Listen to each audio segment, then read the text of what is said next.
So today we are going to make these very beautiful DIYs using Kinderjoy shells. First take two Kinderjoy shells and fill aluminium foil into it and join these together using glue gun. Now we are going to firstly apply a layer of gesso and paint these with birds in the shape of birds. So this one is ready. Let's move ahead. Now we are going to make these very beautiful and cute chicks.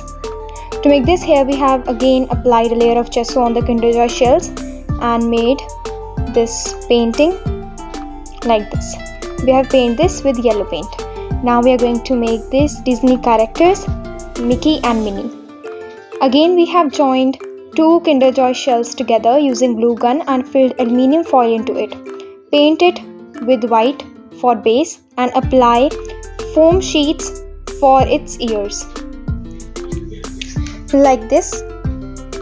For the Minnie, attach a bow also, and for the Mickey, don't attach it. So paint this in this shape and red color. This one is also ready. Now for the last one, here we have again taken a Kinderjoy shell, applied a layer of gesso, paint it with white paint and make features, eyes and lips, and attach the ears with foam sheet. So this is ready. Thank you for watching.